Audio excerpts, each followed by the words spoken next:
राम राम भाई सभी को। कैसे हो? कैसी तैयारी चल रही है आप लोगों की?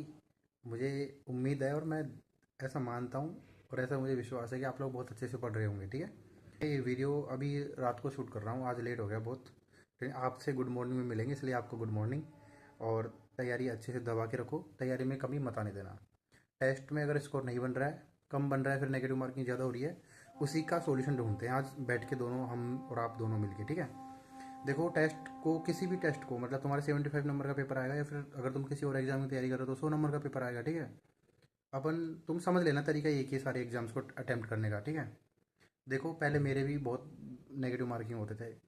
हम क्या करते हैं कि हमारा स्कोर अच्छा आ जाता है, जो सही सही जो क्वेश्चन हम करते हैं राइट अटेम्प्ट, वो अच्छे होते हैं, लेकिन हमारे रॉन्ग अटेम्प्ट भी बहुत ज़्यादा होते हैं। इस चक्कर में हमारा जो सही स्कोर होता है, जो हमने सही अटेम्प्ट कर दिए, वो भी गलत हो जाते हैं। आज स्कोर गिर जाता है पूरा नीचे। तो किसी भी एग्ज़ाम के लिए तुम अगर टेस्ट लगा रहे हो ऑनलाइन वगैरह, क्योंकि एएलपी में तो अपना ऑनलाइन ही होगा एग्ज़ाम, 75 क्वेश्चन आएंगे आपके सीवीटी फर्स्ट में, 1 घंटे का टाइम मिलेगा आपको। डरने की बात है नहीं, बहुत सिंपल सा ही पेपर आएगा, ऐसा नहीं है कि मैथ्स का लेवल सीजीएल का मेन से जैसा आ जाएगा, नॉर्मल पेपर आएगा। लेकिन अगर तुम्हारा स्कोर नहीं बढ़ रहा है तो इसका एक तरीका बताता हूँ आपको मैं। एक एग्ज़ाम में जो पेपर आता है, फिर अपन यहाँ पे मॉक टेस्ट लगाते हैं, उसको अटेम्प्ट कैसे करना है। देखो नंबर वन, एक चीज़ हमेशा दिमाग में ध्यान रखना कि किसी भी एग्ज़ाम के पेपर को जो तुम अटेम्प्ट कर रहे हो, इसको ना एक बार में अटेम्प्ट मत करो पूरे पेपर को। जैसे 75 क्वेश्चन है 1 घंटे में, तो तुम 1 घंटे में धीरे धीरे 75 तक पहुँच रहे हो। ऐसे पहुँचोगे तुम्हारे लिख के ले लो, तुम नेगेटिव मार्किंग ज़्यादा करोगे करोगे, क्योंकि तुम किसी टफ क्वेश्चन में फंसोगे, उसको टाइम दोगे तो तुम्हारा टाइम कम पड़ेगा। फिर तुम जो अच्छे क्वेश्चन है, जो इजी क्वेश्चन है, या तो छोड़ोगे, या तो उनको, या फिर जल्दबाजी में तो उनको गलत कर दोगे। तो कम से कम मेरे हिसाब से 2 बार में पेपर को अटेम्प्ट करो, पूरे पेपर को। जैसे कि अगर तुमने पहली बार, जैसे उन क्वेश्चन को करो, मैं क्वेश्चन की तुमको बताता हूँ, प्रश्नों को किस तरीके से डिवाइड करते हैं ग्रुप्स में, वो सुन लो तुम। देख, जैसे हम क्वेश्चन जितने भी 75% अपने आएंगे, उनको 3 पार्ट में डिवाइड करते हैं। पहले टाइप के वो प्रश्न होंगे जो हमसे देखते ही टिक हो जाएंगे, मतलब हमको पहली नज़र में पता लग जाएगा ये हमको आता है, जिसमें साइंस के क्वेश्चन होते हैं, रीजनिंग के बहुत इजी प्रश्न होते हैं, जैसे ब्लड रिलेशन की टॉपिक थोड़ा इजी होता है, उसके जो प्रश्न आते हैं, तो वो देखते ही आपको पता लग जाएगा कि आप कर सकते हैं या नहीं कर सकते। ठीक है, तो एक टाइप तो ये हो गया। मैथ्स के भी बहुत सारे इजी इजी क्वेश्चन आते हैं, प्रॉफिट लॉस के, तो उसमें आपको देखते ही पता लग जाएगा कि वो क्वेश्चन आप कर सकते हो या नहीं कर सकते। तो उसको आप इस तरीके से पहले को अटेम्प्ट कर सकते हो। ठीक है, तो एक टाइप के प्रश्न तो ये हो गए जिनको अपन को पहली बार में अटेम्प्ट कर लेना है। दूसरे टाइप के प्रश्न वो होंगे जो तुमसे आएंगे लेकिन वो टाइम टेकन होंगे, उनको मार्क फॉर रिव्यू करना और छोड़ देना। ठीक है, और ये सारी चीज़ें आपको बहुत स्पीड में करनी है। और एक टाइप के प्रश्न वो होंगे जो आपको आएंगे नहीं, आपने वो टॉपिक पढ़ा ही नहीं होगा, फिर वो प्रश्न, आपने साइंस का कोई क्वेश्चन आएगा, वो आपने कभी जीवन में देखा नहीं, लेकिन तुम उसको पढ़ोगे कि क्या पता हो जाए, भाई तुम उसको गलत करोगे, हो जाएगा ना, तो भी तुम गलत ही करोगे उसको। तो जो प्रश्न बिल्कुल नहीं होते उनको छोड़ना सीखो, और कम टाइम में छोड़ना सीखो। 5 सेकंड में एक नज़र से देख लिया करो, नहीं आ रहा आंसर तो उसको छोड़ो ना। जैसे कि आप, एक प्रश्न आएगा कि कोशिश खोज किसने करी, रॉबर्ट हुक ने करी, अब तुमको नहीं पता है तो उसको देखते ही छोड़ो, तुम उसके ऑप्शन क्यों पढ़ रहे हो चारों? ऐसा था नहीं तुमको पढ़ते ही देखते ही सारे ऑप्शन याद आ जाएंगे, कुछ नहीं होने वाला। जो प्रश्न कभी जीवन में पढ़ा नहीं, उसका आंसर तुमको कभी भी याद नहीं आएगा। ठीक है, इस तरीके से प्रश्न को स्किप करो। अब जो क्वेश्चन तुमको आते हैं उनको स्पीड में करते जाओ।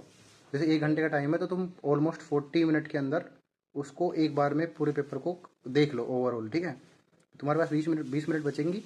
वापस आओ तुम एक नंबर क्वेश्चन पे, फिर मार्क फॉर रिव्यू जो तुमने कर रखा होगा, उन प्रश्न को देखो कि हाँ भाई, मुझे ये क्वेश्चन मैंने छोड़े थे, ये वो प्रश्न है जो मुझे आते थे लेकिन मैं उनको कर नहीं रहा हूँ अभी। ठीक है, उन प्रश्नों को वापस देखो, और उनको भी स्पीड में, टाइम ऐसा नहीं है कि धीरे धीरे देख रहे हो। मुझे पता है तुम, बहुत सारे लड़के होंगे जो रेलवे का पहली बार एग्जाम देंगे, वो केवल स्टेट एग्जाम देते होंगे जो ऑफलाइन होते हैं। ऑफलाइन में टाइम एक्स्ट्रा मिलता है और बहुत धीरे धीरे करने में मज़ा आते हैं, बहुत एक्स्ट्रा टाइम मिलता है। लेकिन ये ऑनलाइन वाला सिस्टम है भाई, 1 घंटे का टाइम तुमको एक प्रश्न में अगर सोचोगे ना उसको बैठ के, तो तुमको पता भी नहीं लगेगा कब निकल जाएगा। और ऊपर से फिर जो प्रश्न तुमसे आता होगा ना, आगे जाके सिंपल और इजी प्रश्न होगा, उसको भी गलत कर दोगे। स्पेशली रीजनिंग के प्रश्न बहुत इजी जो होते हैं, वो तुमसे नहीं होंगे फिर।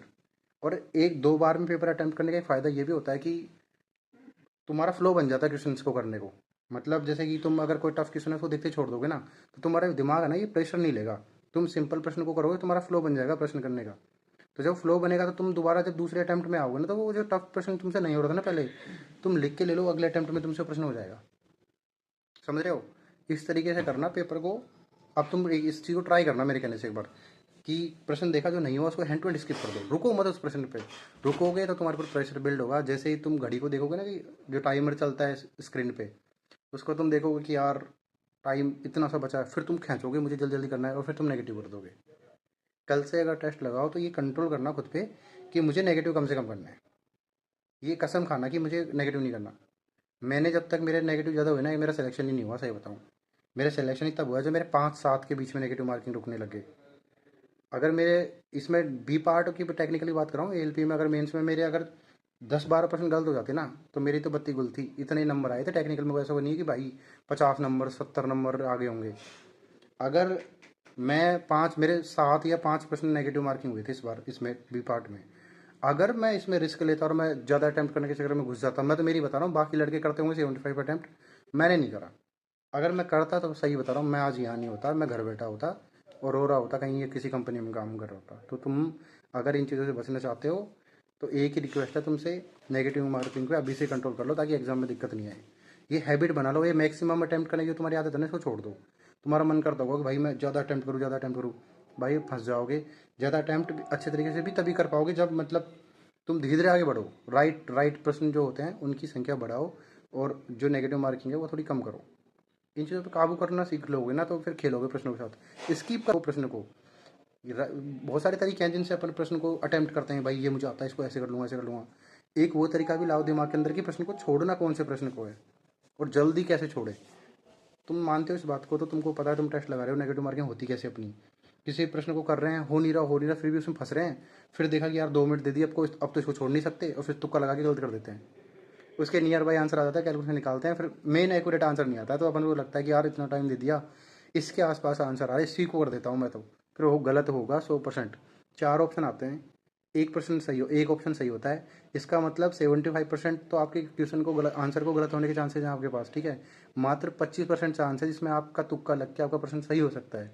इसलिए 1/3 नेगेटिव मार्किंग है, समझो इस बात को। तुक्के मत लगाना, आज से ही प्रैक्टिस करो ताकि तुक्के ना लगाओ, और थोड़ा सा फूंक फूंक के कदम रखा करो और स्पीड में स्किप करना सीखो प्रश्नों को।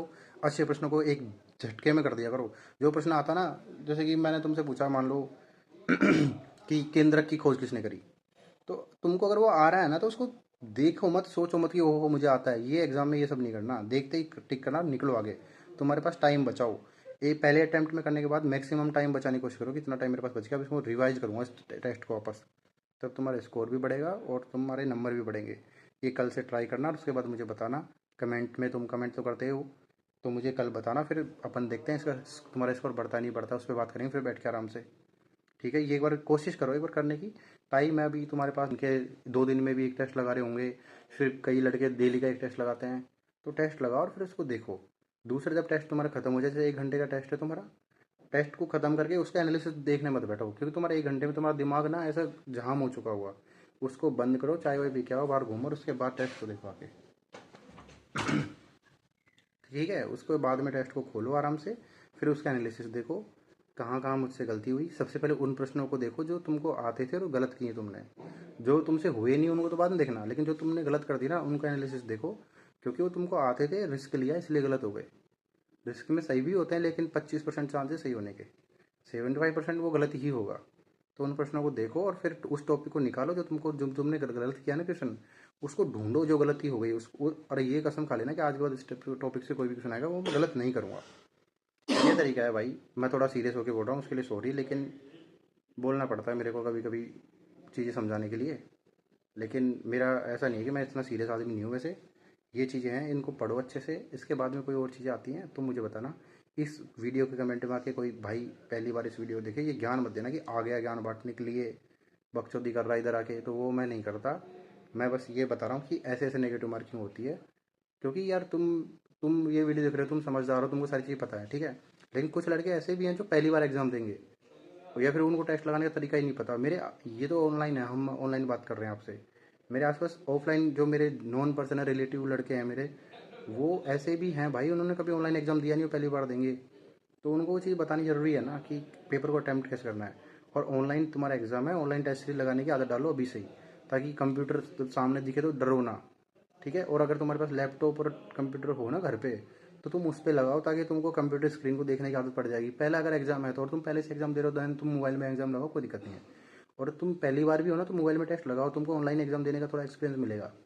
और फिर नेगेटिव मार्किंग पे कंट्रोल करो, अच्छे से स्कोर बढ़ेगा, डरो मत, ठीक है। इजी इजी टॉपिक को पहले निपटाओ, इजी जो प्रश्न तुमको देखते ही आ रहे हैं उन प्रश्नों को पहले करो, फटाफट फटाफट, सब हो जाएगा आराम से, डरो मत। सब भगवान का आशीर्वाद तुम्हारे साथ रहेगा और मेहनत तुम्हारी बराबर रहेगी, आराम से निकल जाएगा एग्जाम। अगले टॉपिक पे वीडियो जब बनाएंगे, जब तुम आगे नीचे कमेंट कर दोगे भाई ये चीज़ बता दो, अभी इसमें भी दिक्कत आ रही है, ठीक है। राम राम, बाय।